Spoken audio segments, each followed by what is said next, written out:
자, 오늘 말씀 보도록 하겠습니다.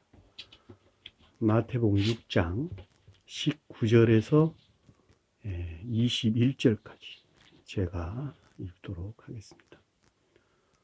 너희를 위하여 보물을 땅에 쌓아두지 말라. 거기는 좀과 동록이 해하며 도둑이 구멍을 뚫고 도둑질하느니라. 오직 너희를 위하여 보물을 하늘에 쌓아두라.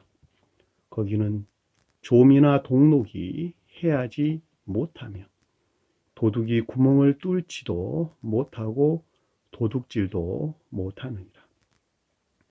내 보물이 있는 그곳에는 내 마음도 있느니라. 아멘. 자, 한 사람이 다시 태어난다라고 하는 것은 매우 힘들죠. 왜냐하면 생명을 바꾸는 것이기 때문에 그렇다라고 하는 것을 잘 알 수 있어요.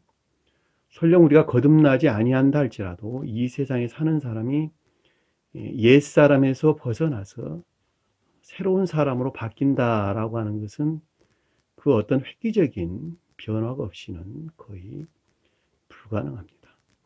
하물며 이 세상에 사는 사람이 다시 말하면 유전아기에서 말미암는 고유 속성에 속한 것들, 다시 말하면 고유 속성에 속한 정욕적인 악 가운데 살아가는 인간들이, 사람들이 주님에게서 말미암는 거룩한 사랑 안에, 사랑에 속한 생명으로 다시 태어난다라고 하는 것은 사실 거의 불가능한 이야기입니다. 그럼에도 불구하고 그 불가능한 일들을 해내는 사람들이 있는데 그 사람들은 오직 저 세상을 향한 열망이나 갈망에서 진리들을 배우고자 하는 열망 가운데 있는 자들, 갈망 가운데 있는 자들을 우리가 가리킨다라고 하는 것을 잘 볼 수가 있어요. 이와 같이 저 세상에 속한 열망 가운데 있는 자들은 진리들에 대해서 갈망을 하게 되고 그 갈망하는 그 진리들을 이해하고 깨닫게 될 때에 삶 가운데에서 그것을 드러내는 어떤 즐거움이나 기쁨 가운데 있다라고 하는 것도 우리가 잘 볼 수가 있습니다. 일반적으로 우리가 주님을 믿는다라고 할 때 그 믿음이라고 하는 것은 단순하게 이해해서 믿는 것이 아니고 마음에서 진리들이 영접되어 삶 가운데서, 우리 삶 가운데서 진리를 행하는 사람, 그렇죠? 진리들을 증명하는 사람, 진리들을 증거하는 사람, 다 같은 말로 이해될 수 있는데 이들이 주님을 믿는 자인 것입니다. 따라서 단순하게 진리들을 가르침을 합리적 이성에서 이것이 맞다라고 믿는다고 하는 그 믿음이라고 하는 것은 그냥 지식들 이외에는 아무것도 아니다라고 하는 것을 잘 볼 수 있고, 진정으로 주님을 믿고 사랑하는 자는 가르침에 따라 사는 자들, 주님을 따라가는 자들, 또 다른 말로 주님의 십자가를 지는 자들, 이들이 진정으로 주님을 사랑하는 자들이요, 주님을 믿는 자들이요, 또 진리 안에 있는 자들이다라고 하는 것을 잘 볼 수가 있습니다. 자, 한 사람이 거듭난다라고 하는 것은 먼저 성경의 가르침, 진리들의 가르침을 합리적 이성에서 믿어야 합니다. 먼저 합리적 이성에서 진리들을 받아들이지 아니하면 결코 내 안에 생명이 될 수가 없어요. 그러니까 가르침을 맹목적으로 믿는 것이 아니고 합리적 이성에서 이 말이 맞는가 틀린가라고 하는 것을 자기 자신 스스로가 확증해야 되는 것입니다. 그래서 그 가르침이 맞다라고 여긴다면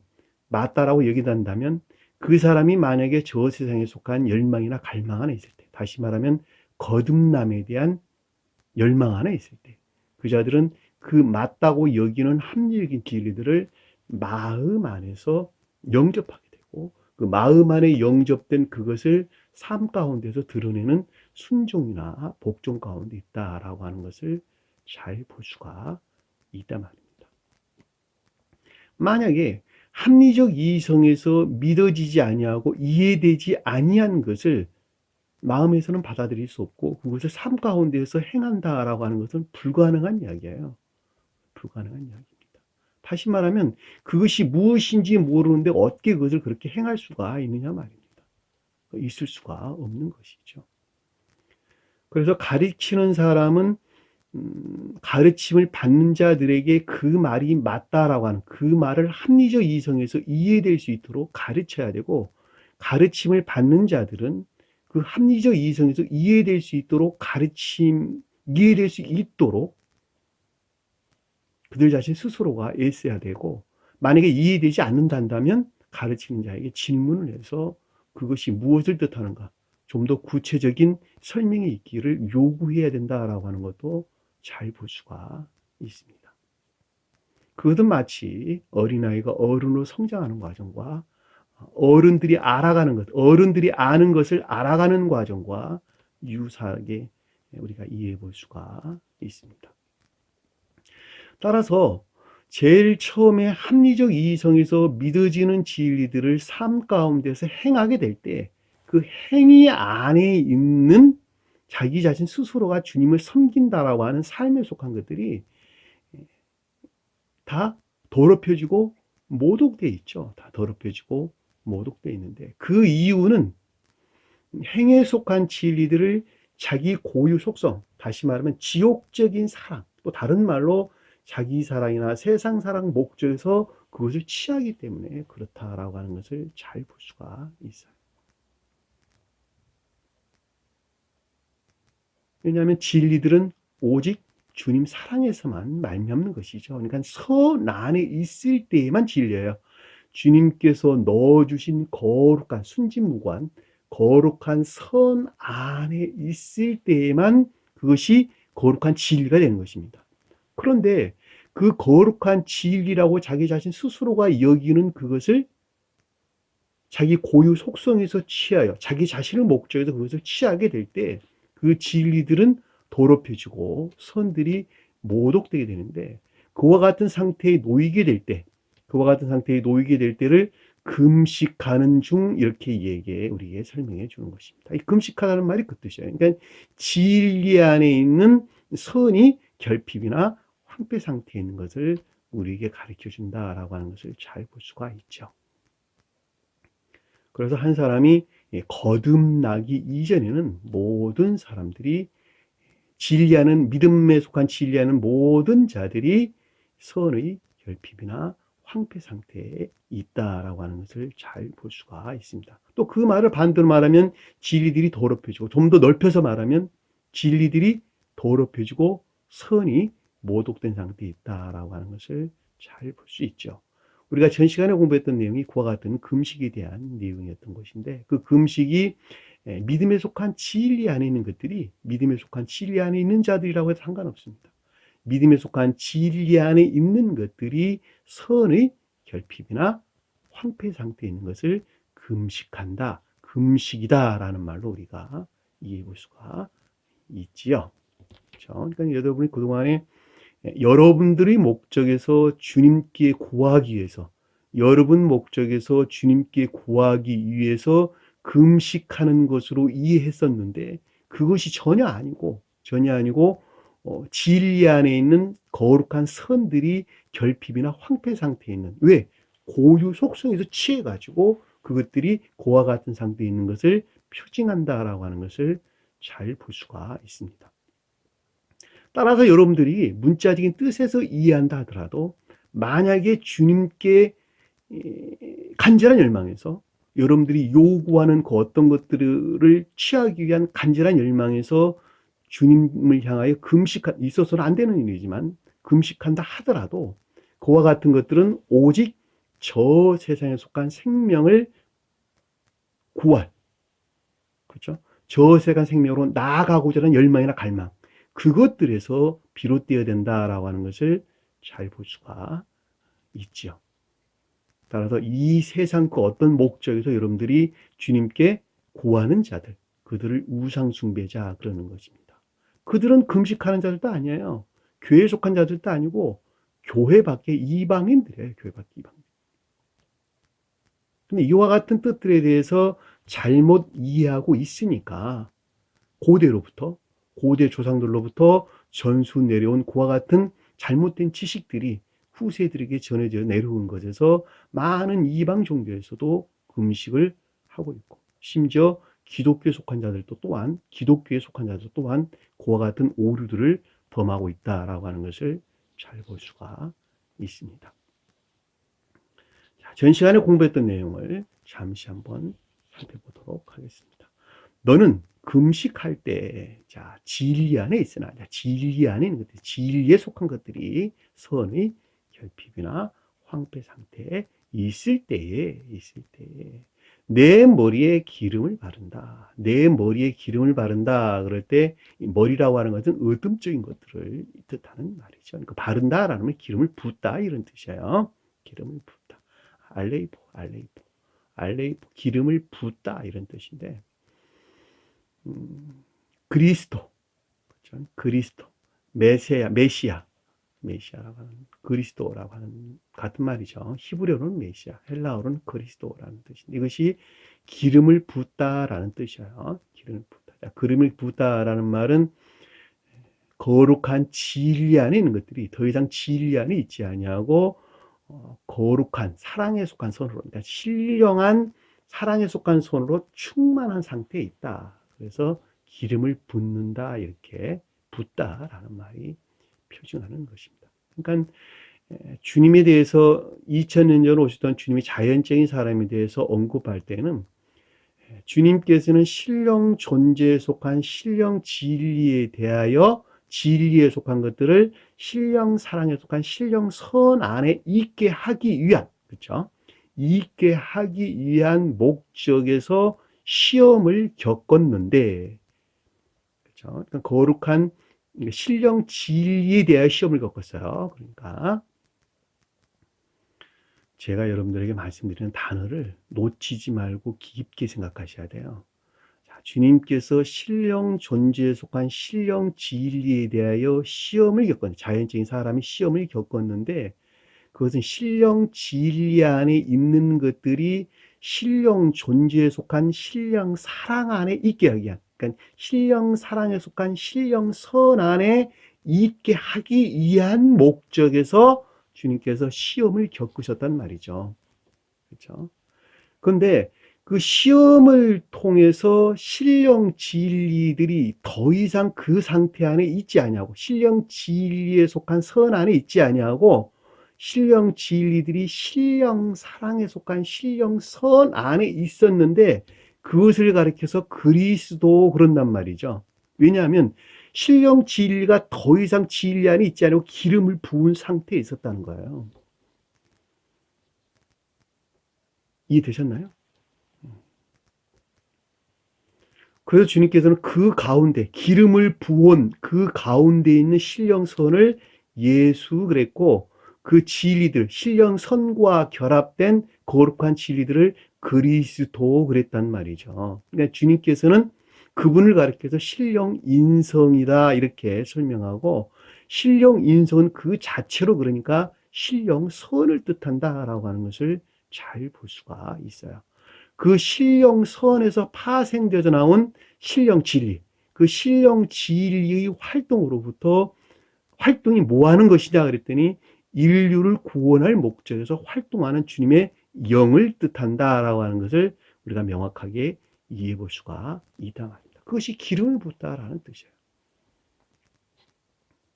그 표징으로 영적인 뜻도 동일해요. 여러분들이 진리 안에 있을 때는, 진리에 속한 선 안에 있을 때는 여기서 지금 금식이라고 말하는 선의 결핍이나 황폐 상태에 있단 말입니다. 그러나 그 진리 안에 있는 것들이 기름 부음을 받을 때에는 선의 결핍이나 황폐로부터 완전히 정화되어 가지고, 제고되어 가지고, 진리들이 더 이상 진리 안에 있지 아니하고 선에 속한 진리 안에 있게 되는데 그때를 가리켜서 기름을 붓다라는 말씀이 뜻하는 거예요. 동일한 거예요, 동일한 거.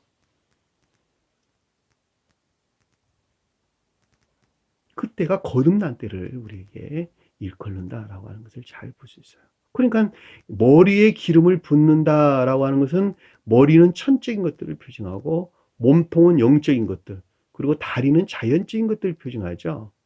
그리고 천적인 것들에서 영적인 것들로 흘러 들어가고 영적인 것들에서 자연적인 것들이 흘러 들어가기 때문에 천적인 것들이 영적인 것들, 영적인 것들에서 자연적인 것들까지 질서 정연하게 유입된다라고 하는 것을 잘 볼 수가 있단 말입니다. 그러니까 당연히 머리에다가 기름을 부어야 되는 거예요. 그래서 왜냐하니까 머리에 기름을 부었을 때 그것들이 신령 사랑에 속한 신령 선 안에 있을 때 또는 천적인 사랑에 속한 선 안에 있을 때 거기에서 파생되어 영적인 진리들, 거기서 파생된 자연적인 진리들이 더 이상 진리 안에 있지 아니하고 결합된 선 안에, 다른 말로 혼인의 안에 있다라고 하는 것을 잘 볼 수가 있단 말입니다. 머리에 안수한다라는 말도 똑같은 말의 뜻이에요. 머리에 안수한다. 왜냐하면 신령 능력이 선 안에 전유되기 때문에 그러는 거예요. 선 안에. 왜냐하면 주님께서 머리에 안수한다 그럴 때 이 안수라는 말이 신령 능력이 전이되는 것을 표정하는데 그 실력이 전이되는 것은 진리 안에 들어오는 것이 아니고 오직 선 안에 들어오는 거예요. 선 안에. 그 선 안에 실력 능력이 전이돼 가지고 그 선으로부터 행위에 속한 진리 안에 있는 자를 가리켜서 주님의 능력 안에 있는 자들이다. 이렇게 우리에게 설명이 되는 것입니다. 진리가 능력을 발휘를 하려면 그렇죠? 반드시 선에서 비롯되는 거예요. 선 안에 있지 않냐고서는 진리 능력 안에 있을 수가 없단 말입니다. 그러니까 그 자가 믿음 안에 있다라고 말하는 것도 똑같은 말의 뜻이에요. 내가 믿음 안에 있다라는 말은 이미 선 안에 있는 것을 전제하고 있는 것을 가리킨다라고 하는 것을 잘 볼 수가 있어요. 그러니까 선 안에 있지 아니한 자들은 교회 밖에 속한 자들이요. 또한 믿음 안에 있는 자들이 아니에요. 그러니까 이 교회에서 내 마음, 교회라고 하는 내 마음이에요. 겉사람, 마음을 가리키는데 이 겉사람이란 우리 마음에서 주님께서 말미암는 거룩한 선이 소멸될 때 대신 악이 그 자리를 차지하게 되는데 그것이 교회가 멸망된 상태에 있다라는 말의 뜻이에요. 그것이 멸망된 상태예요. 그렇다고 보면 지금 모든 교회에 속한 자들, 모든 사람들은 다 교회가 멸망된 상태에 있죠. 그렇죠? 왜냐하면 진리들을 알지 못하고 더더군다나 알지 못하는 것에서 어떻게 선 안에 있을 수가 있겠어요? 거룩한 선 안에. 아까 말했던 것 같이 거룩한 진리들이 가르침을 함께 이루어서 믿고 그것을 마음에서 영접하고 마음에서 영접된 것을 삶 속에서 신 고백하고 그 과정을 통해서 어린아이가 어른으로 성장하는 것 같이 보다 더 내적인 것들로 성장하여 궁극적으로 기름 부은 자가 된단 말이죠. 궁극적으로. 왜냐하면 기름 부었다라는 말은 중생한 상태를 우리에게 표징해 주는 것이기 때문에 그렇단 말이죠. 그렇죠? 그러니까 머리에 기름을 붓는다. 그러니까 그 가운데에는 내면적인 애정하는 것들이 애정에 속한 악과 거짓들이 정화되어 있다라고 하는 것을 잘 볼 수 있죠. 그래서 얼굴을 씻으라 이렇게 우리에게 설명해 주는 것입니다. 이 얼굴이라고 하는 것이 내면적인 애정 안에 있는 것들로 악과 거짓들이 정화된 상태. 그것을 얼굴을 씻으라라는 것이 우리에게 가르쳐주는 말씀인 것을 잘 볼 수가 있죠. 그렇죠? 얼굴 씻으라 그러니까 세수하라 그 말 아니에요. 가르침들이 영적인 가르침들이 와 같은 깊은 비들을 간직하고 있어요. 그럼에도 불구하고 이와 같은 것들에 대해서 아는 지식이 있는 사람들은 이 시대에 거의 없습니다. 참 안타까운 일이기는 하죠. 성경 말씀은 있잖아요. 아주 단순해요, 가르침이. 근데 왜 복잡하고 어렵냐?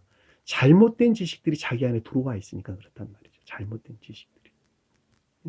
잘못된 지식들이 자기를 지배하고 있기 때문에 이와 같은 가르침들이 매우 어렵게 느껴지는 거예요. 단순하고 순진한 사람들은 이걸 가리키면 굉장히 잘 알아요. 어린아이들 같은 경우 특히.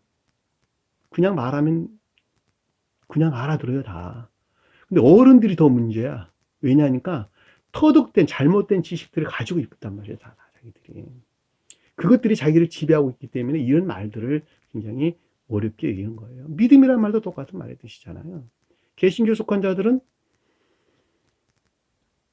뭐예요? 칭의의 믿음, 칭의의 믿음. 그렇죠? 예수 그리스도가 십자가에서 죽으신 것, 인류를 대신해서 죽으신 것을 믿으면 우리는 구원받는다라고 하는 그 믿음이 왜곡된, 전혀 잘못 이해된 그런 믿음관을 가지고 있단 말이에요. 그들 교리가 그러하기 때문에. 그런데 여기서 말하는 믿음이라는 말을 어떻게 이해하겠냐 말이에요, 그들이.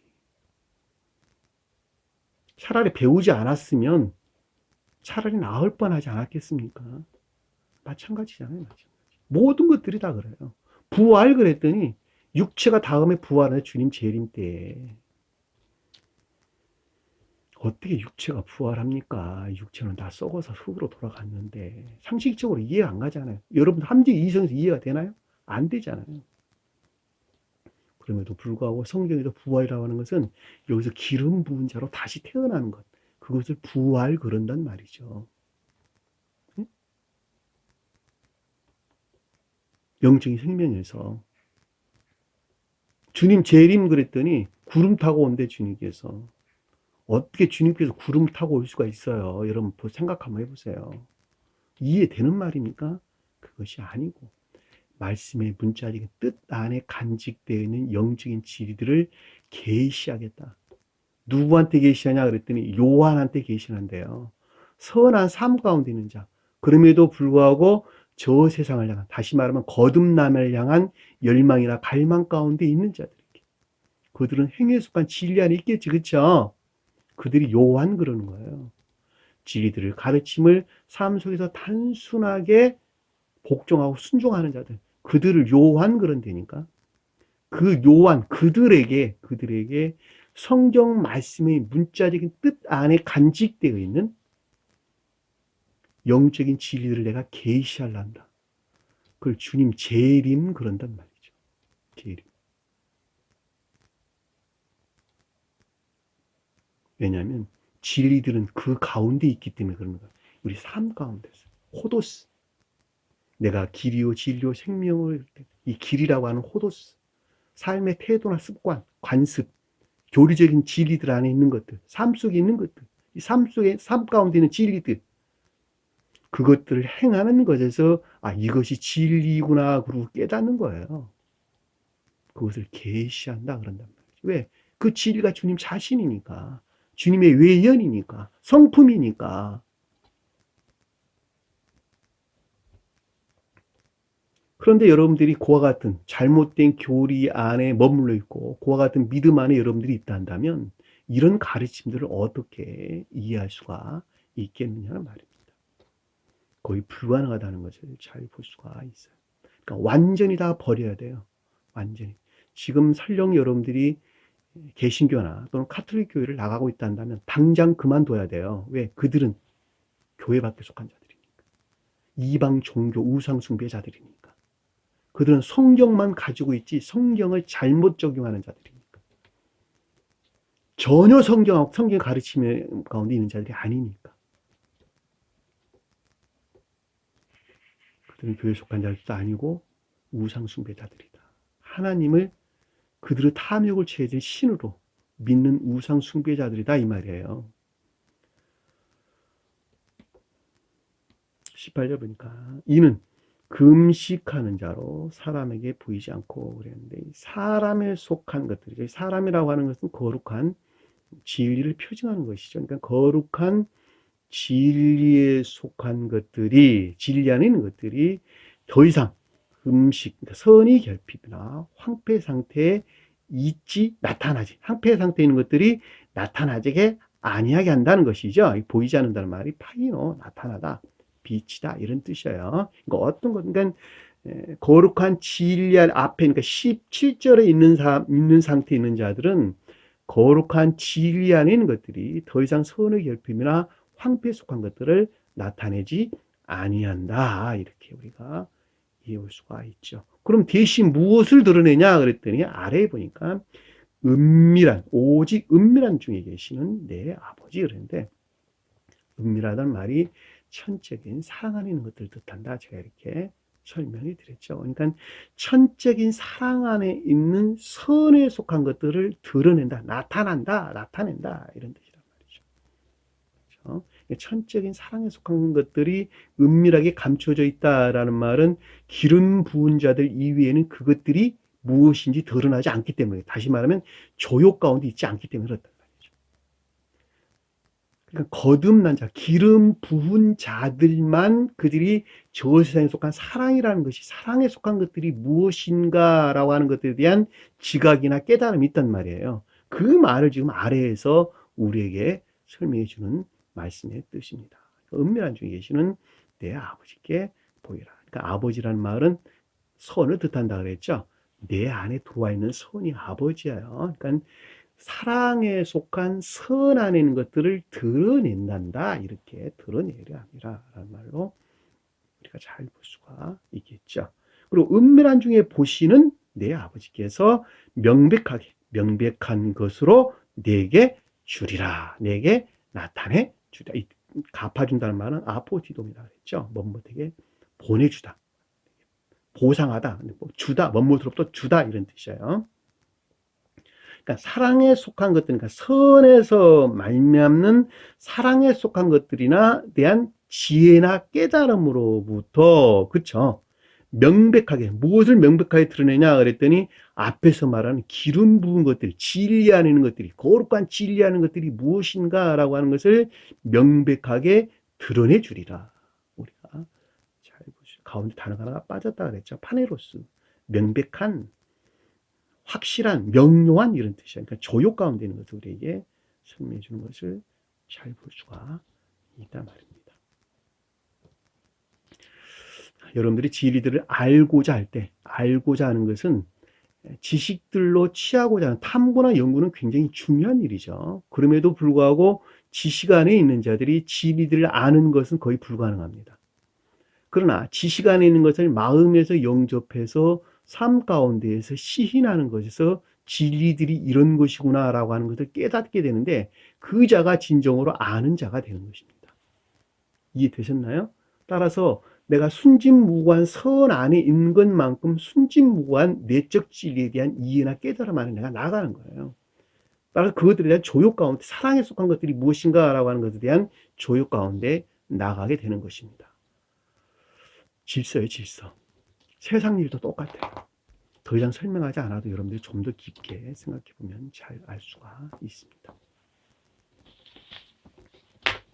자, 오늘 말씀 보도록 하겠습니다. 자, 19절에 보니까 너희를 위하여 보물을 땅에 쌓아두지 말라.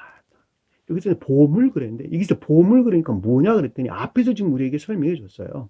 기름 부음을 받은 것이 보물이란 말이죠. 그렇죠? 우리 마음 안에 영접된 것들, 우리 마음 안에 영접된 거룩한 선이나 진리에 속한 것들, 그렇죠? 진리 안에 있는 것들, 그렇죠? 거룩한 선이나 진리 안에 있는 것들이 보물이란 말이죠. 왜냐하면 지금 앞에 주제에서 바로 지금 연장해서 우리에게 설명해 주는 것이니까. 여기서 보물이라고 하는 것은 헬라에서 데사우로스라는 단어인데, 이 보물 창고의 뜻이에요. 우리 마음이라는 창고 안에 보물이 들어와 있다, 보물이 간직되어 있다 이 뜻이에요. 그러니까 내면적인 마음 안에는 거룩한 선이나 진리에 속한 것들, 그렇죠? 진리에 속한 것들. 그것을 보물이라는 거예요, 보물. 여기서 그러니까 앞에서 머리에 그러니까 기름을 부은 진리들이 기름을 부음을 받았다는 말의 뜻이나, 여기서 지금 보물이라는 말의 뜻은 동일한 것으로 우리가 이해해 볼 수가 있단 말입니다. 그것은 앞에서 설명한 것 같이 천적인 사랑에 속한 선 안에 있는 것들이죠. 그렇죠? 그리고 그것들은 내 자신 스스로가 그것이 무엇인가라고 하는 거룩한 진리에 대한 조욕 가운데 있는 것들이죠. 그것이 거룩한 진리란 말이죠. 여기서 보물이라는 말이에요, 그것이. 근데 그 보물을 땅에 쌓아두지 말라 그랬단 말이죠. 이 하늘과 땅이 아래에서 언급되고 있는데, 이 땅이라는 말은 겉사람을 가리키고 하늘이라는 말은 속사람을 가리킨단 말이죠. 그런데 만약에 겉사람이 속사람을 전적으로 섬기는 상태에 있지 아니한다면 이 겉사람은 고유 속성 안에 머물러 있는 것이겠죠. 그렇죠? 그래 안 그래요? 왜냐하면 겉사람은 유전적인 고유 속성 안에 있는 것이니까 겉사람의 고유 속성은 오직 악한 것들 이외에는 아무것도 없어요. 그 악에서 파생된 거짓들. 그것들이 지배하는 애가 있단 말이죠. 그러니까 이 보물이라고 하는 마음, 내면적인 마음 안에 영접 수용된 거룩한 서이나 진리에 속한 것들을 땅에 쌓아두지 말라라는 말은 겉사람 고유 속성에 속한 것들 안에 머물러 있게 해서는 안 된다라고 하는 것을 잘 볼 수가 있단 말입니다. 그런 경우에는 어떠한 유예가 있냐 그랬더니 아래에서 좀과 동록이 해하며 도둑이 구멍을 뚫고 도둑질 하느니라. 이렇게 우리에게 설명해 줬는데 이 좀이라고 하는 것이 나방이에요. 나방. 원어를 보면 세스라는 단어인데 나방. 그러니까 애벌레들이 땅속에서 애벌레들이 올라왔죠. 땅속에서 애벌레들이 올라와 가지고 궁극적으로 나방이 됐는데 이 나방이 하늘 나는 것들이죠. 그러니까 천기에 속한 것들에 대해서 어떤 것들을 추론하는 것을 일컫는다라고 하는 것을 잘 볼 수 있어요. 그렇죠? 관능적인 감관에서 천기에 속한 것들, 어떤 것들을 추론하는 거짓들을 가리킨다라고 하는 것을 잘 볼 수 있어요. 그러니까 여기서 지금 옷을 그러니까 옷을 좀 먹게 하는 것이죠. 그렇죠? 좀이라고 하는 것이. 세스란 단어는 원래 나방이라는 말로 설명돼서 히브리어에서는 나방이라는 말로 우리에게 언급돼서 나왔어요. 그러니까 이것은 거짓을 가리킨다라고 하는 것을 잘 볼 수가 있단 말입니다. 진리들에게 유해를 가하는 거짓들을 가리켜서 좀 그랬고 이 동록 그랬는데 이 브로시스란 단어 먹어치운다 이런 뜻이에요.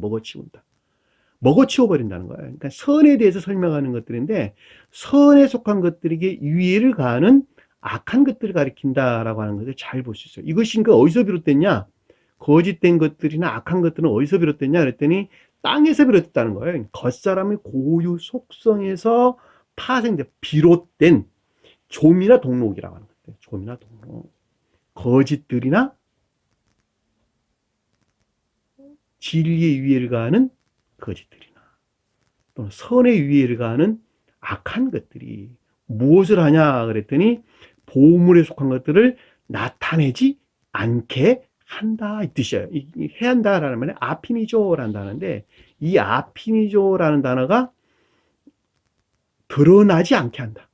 보이지 않게 한다 그 뜻이에요. 이 파이노 우리가 앞에서 금식한 자로 사람에게 보이지 않고 아버지에게 보이게 하려 함이라 그럴 때 우리 앞에서 공부했던 이 보이게 한다는 말이 파이노라는 단어거든요. 파이노 나타나게 하다, 비치게 하다, 빛나게 하다 그런 뜻이에요. 여기서는 지금 반대로 앞에서 접두사가 하나 더 붙여가지고 아피니조라는 단어에서 아피니조 앞에 접두사가 하나 붙었어요. 부정 접두사가 하나 더 붙었어요. 그래서 그것들을 드러나지 않게 한다. 나타나지 않게 한다. 이 뜻이에요. 그러니까 무엇을 나타나지 않게 하냐 그랬더니 보물에 속한 것들을 나타나지 않게 하느니라. 이렇게 우리에게 설명해 주는 것입니다. 그러니까 거룩한 선이나 진리에 속한 것들을 우리 삶 가운데에서 나타나지 못하게 한다는 거예요. 나타나지 못하게 한다는 이것들이. 당연한 이야기죠. 왜냐하면 거룩한 선이나 진리에 속한 것들이 겉사람의 고유 속성 안에 내가 여전히 머물러 있단다면 그 가운데는 거룩한 선이나 진리에 속한 것들을 드러내지 못한다라고 하는 거짓들이나 악한 것들에 의해서 드러내지 못하게 된다라고 하는 것은 너무도 명료하게 우리가 이해해 볼 수가 있단 말입니다. 그리고 또 뭐하냐 그랬더니 도둑이 구멍을 뚫고 도둑질을 하느니라. 이렇게 도둑질한다라는 말은 한 단어로 설명하면 공로적 선행을 일컫는 말씀의 뜻입니다. 그래서 이 도둑이란 말은 악에서 비롯된 악에 속한 거짓들이 구멍을 뚫는다라는 은밀하게 침투하는 것이죠. 우리 마음 안에 몰래 침투하는 것이죠. 악에서, 겉사람의 고유 속성 안에 있는 악에서 말미암는 것으로 그 악에서 비롯된 거짓들이 은밀하게, 다시 말하면 거룩한 서이나 진리에 속한 것들 안에 은밀하게 침투해가지고 자기 자신을 목적해서 진리를 행하게 된다는 거예요. 행위 안에 있는 진리들이 주님을, 거룩한 서이나 진리들을 드러냈는데 그것들 안에 은밀하게 침투해서 마치 주님을 우러르나 그럼에도 불구하고 자기 자신의 목적에서 그 일을 행하게 된다라고 하는 것을 잘 볼 수가 있단 말입니다. 여러분들이 조금만 더 내면적으로 생각해 보면 이 말은 좀 더 쉽게 이해해 볼 수가 있겠죠. 자, 겉으로 보기에는 진리를 행하는 것 같은데 그 목적에서 자기 자신을 향해 있는 것, 그것을 공로적 선행 그러는 것입니다. 그것을 도둑질하지 말라 그랬는데 십계명에서 그 말이 우리에게 가르치는 뜻하는 것입니다. 여기서 보물이라는 단어가 마음 안에 영접된, 내면적인 마음 안에 영접된 거룩한 선이나 진리에 속한 것들을 표징한다라고 하는 것을 말씀을 통해서 한번 찾아보도록 하겠습니다. 마태복음 2장 11절. 마태복음 2장, 우리 공부했던 내용들이죠.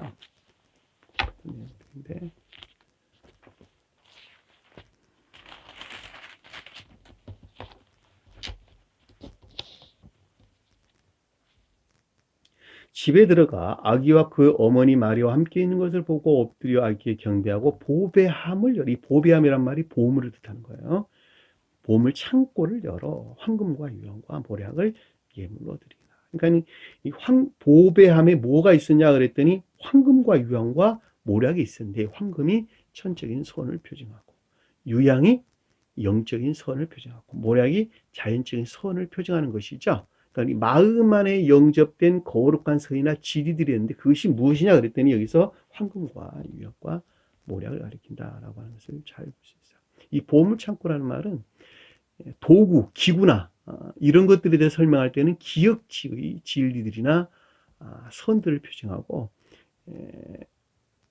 여기서 지금 말하는 것 같이 선에 대해서 설명할 때는 의지에 속한 우리 마음 안에 영접된, 내면적인 마음 안에 영접된 거룩한 선이나 진리들이 표징한다라고 하는 것을 잘 볼 수가 있어요. 그래서 앞에서 보니까 집에 들어가 이렇게 했는데 집이라는 우리 마음 안에서 영접됐다는 말의 뜻이죠. 악이라고 하는 것은 순진무구한 것을 뜻해요. 신령 존재에서 말미암는 순진무구한 것들. 그의 어머니 마리아는 천적인 교회에 속한 것들을 가리킨다라는 것을 잘 볼 수 있어요. 그러니까는 집에 들어갔는데 아기와 그의 어머니 마리아가 함께 있다는 것은 마음 안에 영접된 순진무구한 천적인 것들에 대한 이해나 깨달음으로부터 그것에 대한 겸비로부터 그것에 대한 겸비가 아기께 경배한다는 말이 뜻하는 것이죠. 경배한다는 말이. 예배, 겸비에서 비롯된 예배를 가리키는 것이죠. 이 보배함을 열어서 거룩한 선이나 진리에 속한 것들 황금과 유황과 모략을 예물로 드립니다. 그런 말에서 우리가 잘 볼 수가 있죠. 자, 마태복음 12장 35절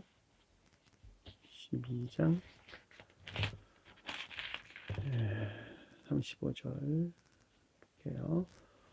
독사의 자식들아 너희는 34절이니까 독사의 자식들아 너희는 악하니 어떻게 선한 말을 할 수 있겠느냐. 선한 말을 한다는 것은 교리적인 것들이 선 안에 있을 수 있겠느냐 이 뜻이에요. 삶에 속한 교리적인 것들이 너희가 어떻게 선 안에 있을 수 있느냐.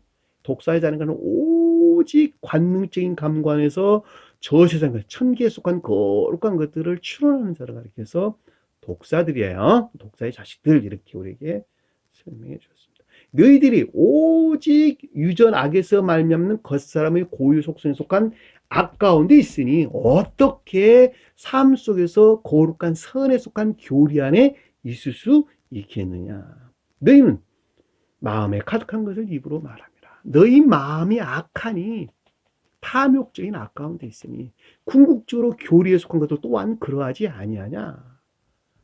35절 보니까 선한 사람은 쌓는 선, 이 선한 사람은 여기서 말하는 보험이란 뜻이에요. 보험.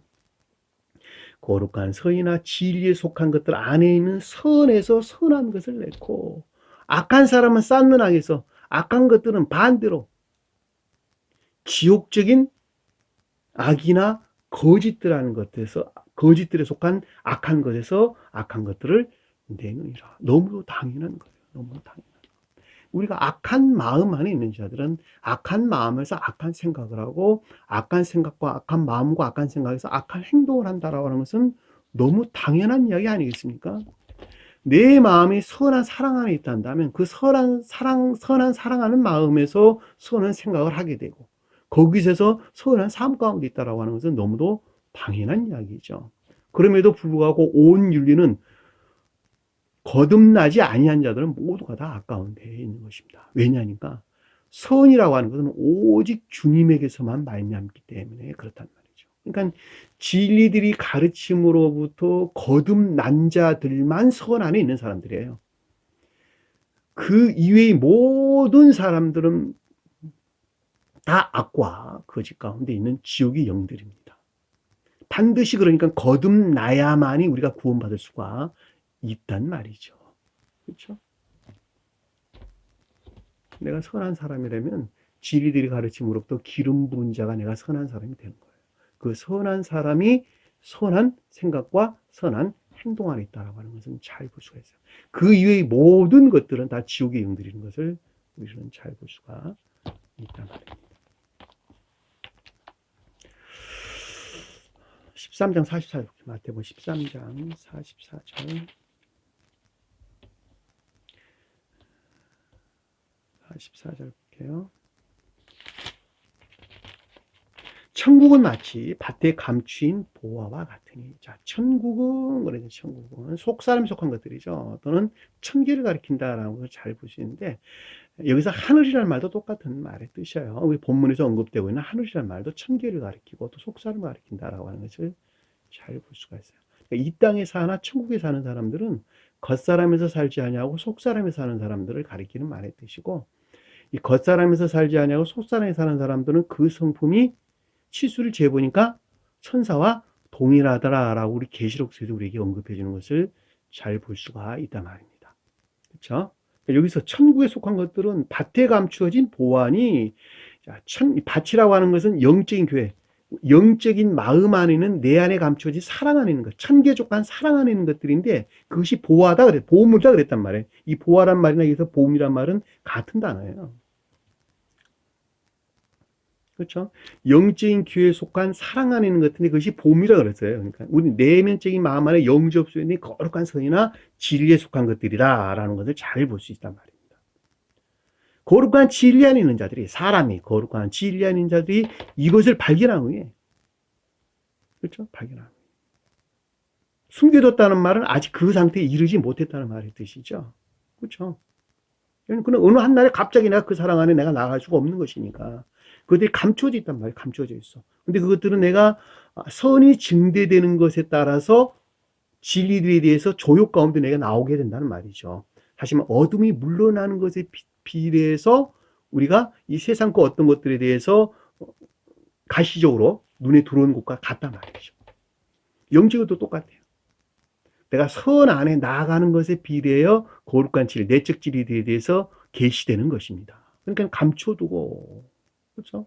기뻐하며 돌아가서 삶 속에 속한 즐거움이나 기쁨 안에 있는 것으로부터 돌아가서 자기 소유를 팔았다라고 하는 것은 겉사람의 고유 속성에 속한 것들로부터 분리됐다는 말의 뜻이죠. 그 밭을 샀느니라 라는 말은 영적인 교에 속한 것으로 제고되는 것을 가리킵니다. 그래서 팔고 사다는 말은 그것들에 대한 가르침에서 비롯됐다는 것을 우리에게 설명해 주는 것입니다. 이 판매, 매매하다라고 하는 것은 진리들이 가르침이나 교류를 일컫는 말씀의 뜻이에요. 성경 말씀에서.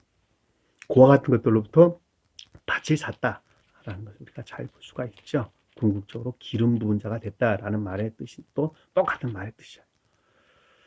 52절 볼게요. 52절. 예수께서 이르시되 그러므로 천국의 제자된 서기관들마다 마치 새 것과 옛 것을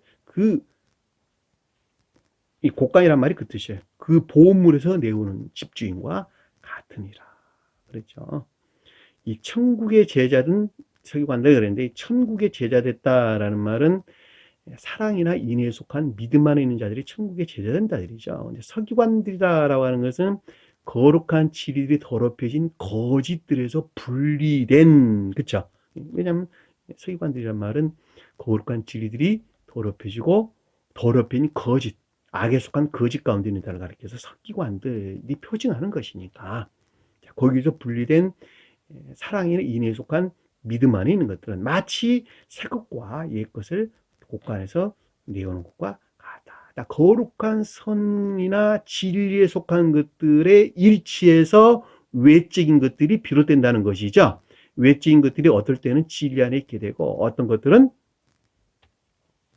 거짓 가운데 있게 된다는 거예요. 이 새 것과 옛 것 건데, 새 것은 진리에 속한 것들, 옛 것은 종종교에 속한 거짓들을 일컫는 말씀의 뜻입니다. 그러니까 거룩한 선에 속한 진리 안에 있는 것들의 상태 일치해서, 그것들이 사랑의 성질에 일치해서 어쩔 때는 진리를 드러내기도 하고 어쩔 때는 거짓을 드러내기도 한다라는 것을 잘, 이 집주인이라는 말은 선한테 선을 뜻하고 반대 뜻은 악을 가리키는 말씀의 뜻입니다.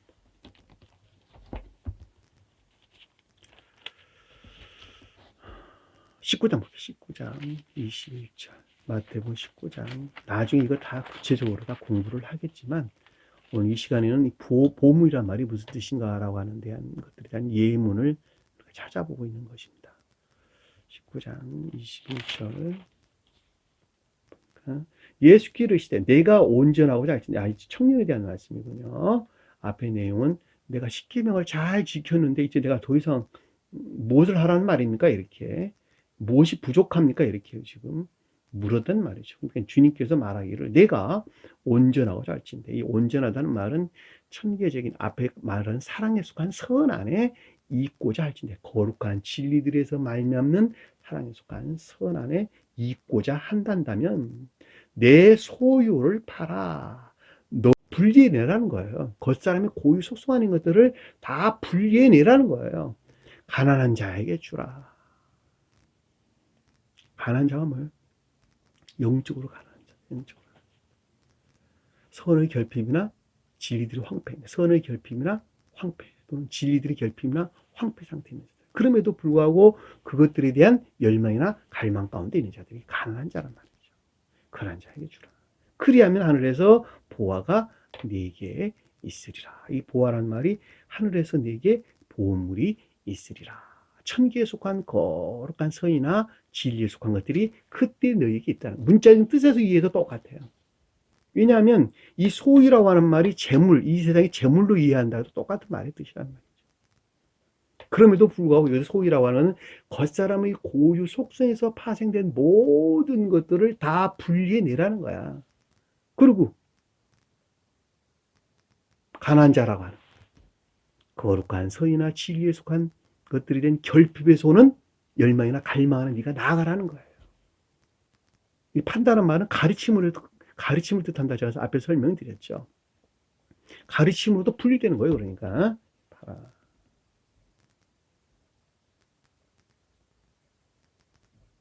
하늘의 보화가 내게 있으리라. 그렇죠? 거룩한 선이나 진리 안에 나아갈 수가 있다는 것이죠. 그리고 와서 나를 따르라. 그 상태에 있는 자들이 주님을 순종하고 복종하는 자다라고 하는 것을 잘 볼 수가 있어요. 그러니까 진정으로 주님께 순종하고 복종한 자라고 하는 것은 사랑 안에 있지 아니하고서는 불가능하다라고 하는 것도 잘 볼 수가 있죠. 그러니까 사랑에 속한 진리 안에 있는 자들을 여기서 따른다라는 말의 뜻이란 말이죠. 그럼에도 불구하고 중생 초기에는 진리들이 반드시 복종을 해야 되는 것을 우리가 잘 볼 수가 있어요. 왜냐하면 그 복종하지 아니한다면 결국 그들은 진리 안에 안내될 수가 없는 것이기 때문에 그러는 것이죠. 이 말씀이 동일하게 마가복음 10장 21절, 누가복음 18장 20절 동일하게 기록되어 있는데, 사복음서에서 동일한 주제의 가르침이 반복해서 언급되고 있는 것은 이 거룩한 성경 말씀이 무슨 반복돼 기록할 이유가 전혀 없죠. 그럼에도 불구하고 그것이 늘 동일한 주제, 공간복음 그러는데 동일한 주제의 내용이 반복해서 언급되고 있는 것은 마태복음은 천적인 사람들의 거듭남의 과정에 대해서 우리에게 기술되어 있고, 마가복음은 영적인 사람들이 거듭남, 영화 중생의 과정을 기술하고 있고, 누가복음은 자연적인 사람들의 거듭남의 과정을 기술하고 있기 때문입니다. 요한복음은 조금 차원이 달라요. 요한복음은 관능적인 감관적인 사람들, 멸망된 관능적인 감관적인 사람들의 주님에게서, 영화 대신 주님에게서 말미암은 거룩한 진리들이 가르침으로부터 중생하는 자, 중생의 여정에 대해서 우리에게 설명해 주는 것이 요한복음서 내용입니다. 그래서 사복음서 안에 동일한 주제의 가르침들이 언급되고 있는데, 그럼에도 불구하고 언급되고 있는 위치나 단어들, 그리고 순서나 이런 것들이 다 달라요. 다 달라요. 동일한 것 같은데 다 달라요. 이와 같은 것들을 잘 알지 못하니까 여러 종교학자들이, 성경학자들이 마가복음서가 제일 먼저 쓰여져 있고, 그 다음에 마태라는 사람이 거기서 본떠가지고 마태복음 썼고, 또 누가라는 사람 또 본떠서 누가복음 썼고, 이렇게 우리에게 언급해주고 있는데 그거 아니란 말이죠. 마태복음이 제일 먼저 써진 거예요. 왜? 천적인 것들이니까 그것이. 그리고 거기서 영적인 것들이 비롯되거든요. 그러니까 누가복음이 당연히 마가복음이 그래서 나와야 되는 것입니다. 그리고 거기서 파생된 것이 자연적인 것들이니까 자연적인 것들이 가장 궁극적으로 나와야 돼요. 이 마태, 마가, 누가는 2000년 전에 오셨던 주님의 자연적인 사람 안에서 영화된 신령, 인성 그 자체를 표징한단 말이죠. 다. 주님 자신을 표징하는 거예요. 주님 자신을. 신령, 인성으로 주님 자신을. 그리고 요한복음은 영화 되신 주님, 그 신령선에서 발출된 신령 진리로부터 관능적인 감관적인 사람들, 멸망된 관능적인 감관적인 사람들이 거듭남에 대해서 기술하고 있는 것이 요한복음서 말씀이란 말입니다. 가장 높은 뜻에서는 주님의 고와 같은 상태에 있는 주님 자신의 영화의 과정을 우리에게 설명해 주는 것입니다. 이거 아주 명백해요. 명백합니다. 누가복음서 볼까요? 누가복음서 6장 45절.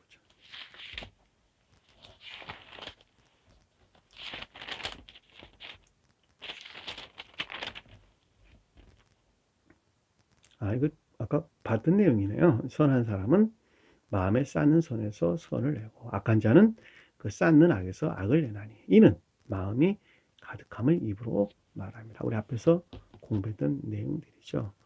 지금까지 우리가 살펴본 내용에서 잘 볼 수 있는 것은, 이 보물이라고 하는 것은 앞에서 언급한 기름 부음을 받은 것들, 내면적인 마음 안에 있는 거룩한 선들이나 진리들이죠. 이 거룩한 선들이나 진리들이 고유 속성 안에 머물러 있어서는 결코 안 된다는 것이죠.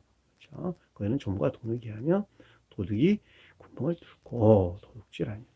거짓들이나 악한 것들에 의해서 그와 같이 거룩한 선이나 진리에 속한 것들을 드러내지 못하고, 그 고유 속성에 속한 악에서 비롯된 거짓들이 은밀히 침투해서, 나 몰래 은밀하게 침투해서 나 자신을 위해, 나 자신을 목적해서 진리를 행하게 된다라고 하는 것을 잘 볼 수가 있습니다.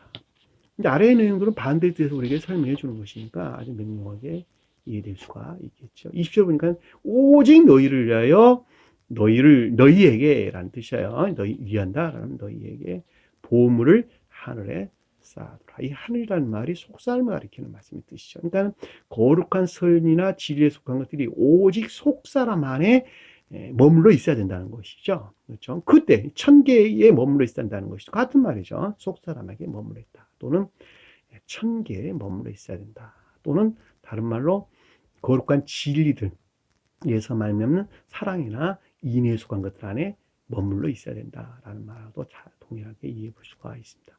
이 하늘에 쌓는다라는 말은 더 이상 겉사람의 고유 속성에 속한 것들이 주인 행세를 하지 아니하고 오로지 하늘, 속사람을 섬기는 상태로 바뀌어 있는 것이에요. 따라서 이 보물이라고 하는 것이 겉사람에 머물러 있는 것이 아니고 속사람 안에 머물러 있게 되는 것입니다. 이때가 거듭난 자가 되는 거예요. 자, 거기에는 좀이나 동록이 있을 수가 없겠죠.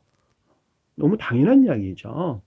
그리고 거룩한 선이나 진리에 속한 것들을 드러내는 것을 결코 방해하지도 않겠죠. 해야지도 못한다. 잘 볼 수 있고. 도둑이 구멍을 뚫지도 못하겠죠. 왜냐하면 그것이 사랑의 본질이기 때문에 그렇잖아요. 내가 생명이 바뀐 상태. 악에 속한 거짓들이 몰래 유입하는 경우도 없단 말이죠. 너무 당연한 이야기죠. 그 도둑질도 못하느니라. 더 이상 겉사람의 고유 속성에 속한 그 어떤 목적 안에서 그들은 행하지도 진리들을 행하지도 아니한다. 다른 말로 공로적 선행 안에도 있지 아니하다라고 하는 것을 잘 볼 수가 있단 말이에요. 너무 쉽게 우리가 이해해 볼 수가 있습니다. 그럼에도 불구하고 여러분들이 교회에서 우연한 기회 아니면 초청에 의해서 한 시간씩 이게 뭐라 그래요? 그분들을 초대 강사로 가게 되면 사례금을 받고 이러는데 결코 있어서는 안 되겠죠. 노골적으로 주님을 배반하는 자들이 그들이다. 심지어는 세교회에서도 그런 일이 빈번하게 일어나는데 결코 이런 일이 있어서는 안 된다라고 하는 것을 잘 볼 수가 있어요. 왜냐니까 천계적인 사랑은 그 사람 본성이에요. 본성. 다시 말하면 겉사람의 고유 속성이라는 지옥적인 본성에서 천사적인 고유 속성으로 바뀌는 거예요. 한 사람이. 그건 사랑 그 자체란 말이죠. 주님께서는 아가페 사랑 그랬는데 그 아가페 사랑 그 자체예요. 한번 생각해 보세요. 엄마가 배 아파서 자식을 낳았는데 그 자식을 키우는 것, 자식에게 젖 먹이고 키우고 양육하는 것을 무슨 대가를 바라고 합니까? 그 어린아이 때? 어린애 갓난아이에게? 그냥 사랑 그 자체란 말이죠. 짐승들 한번 보세요. 짐승들이 새끼를 낳는데 그 새끼를 돌보면 얘가 커서 나에게 유익을 가져다 주겠지. 그리고 그 짐승들이 자기 난 새끼들을 돌봅니까? 주님이 넣으신 사랑이 그거라니까. 그냥 본능이야, 본능. 천사적 고유 속성, 천사적 본능. 그것을 거듭난 자 그런단 말이죠. 그 사랑 안에 있는 자들이 어떻게 공로적 선행 안에 있을 수가 있겠냔 말이죠.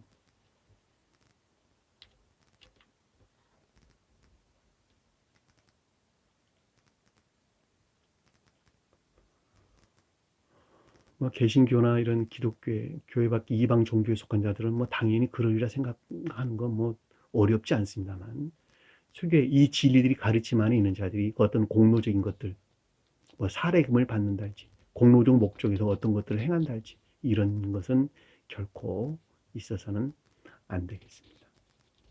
그들은 이미 지옥에 머물러 있는 자들이에요. 그들이 강대상에 쓸 이유도 전혀 없는 것이죠. 자, 내 보물이 있는 곳에 내 마음도 있느니라. 이 보물은 거룩한 서이나 진리에 속한 것들은, 그쵸? 이것들이 좀이나 동록이 해안의 상태에 있든지 그것들이 해하지 못한 상태에 있든지 내 마음에 달려있다는 거예요. 내 마음에. 의지에 속한 사랑의 성질의 일치에서 그것이 드러난다라고 하는 것을 우리가 잘 볼 수가 있단 말입니다. 이 마음이라고 하는 것이 의지를 가리키고, 의지는 곧 생명을 가리키고, 생명은 곧 사랑하는 듯하는 것이죠. 그러니까 그 사랑의 성질의 일치에서 거룩한 여기서 말하는 보물이라고 하는 거룩한 선이나 진리에 속한 것들을 드러내기도 하고, 그렇지 못하기도 한다라고 하는 것을 잘 볼 수가 있단 말입니다. 별로 어렵지 않게 이해될 수가 있는 것입니다. 이 마음이라는 말이 제가 사랑 또는 생명이라고 이야기했는데 그것은 그 사람 자신을 일컫는 말씀의 뜻이에요. 왜냐하니까 사람은 사랑하는 것만 하면서 살아가기 때문에 그렇단 말이죠. 내가 사랑하지 아니하는데 그것을 행하는 사람은 없어요. 못하는 경우는 있겠죠. 내가 사랑하지 아니한 것을 억지로 행하는 경우, 또는 사랑하는 것을 행하지 못하는 경우는 얼마든지 있을 수 있겠죠. 그러나 외적인 제약이나 구속이 없단다면 사람들은 짐승과 동일하게, 짐승과 그 본성이 똑같아요. 그래서 내가 사랑하는 것을 행한다는 말이죠. 그렇죠? 그럼 이에 속한 것들은 무엇이냐? 그 사랑에 속한 것들을 돕는 역할을 해요. 그렇죠. 근데 동물들은 그 이성이 없어요. 그러니까 본능에서 행하는 거예요, 그것을 아가페 사랑 그런단 말이죠. 사람들이 자식을 사랑하는 그 아가페 사랑이나 짐승들이 자기 자식을 사랑하는 아가페 사랑이랑 똑같은 거예요. 성질이 동일한 것이란 말이죠. 왜? 주님 사랑해서 전수받은 것이기 때문에 그렇단 말이죠. 이해되셨나요? 자, 오늘 주신 말씀 마음속에 깊게 간직하시고 오늘 승리하는 저와 여러분 되기를 간절히 축원합니다. 주기도문하는 것으로 예배를 마치도록 하겠습니다. 하늘에 계신 우리 아버지, 이름을 거룩히 여김을 받으시오며 나라의 임하옵시며 뜻이 하늘에서인 것 같이 땅에서도 이루어지리라. 오늘날 우리에게 일용할 양식을 주옵시고 우리가 우리에게 죄 지은 자를 사하여 준 것 같이 우리 죄를 사하여 주옵시고 우리를 시험에 들게 하지 마옵시며 다만 악에서 구하옵소서. 나라와 권세와 영광이 아버지께 영원히 싸움나이다. 아멘.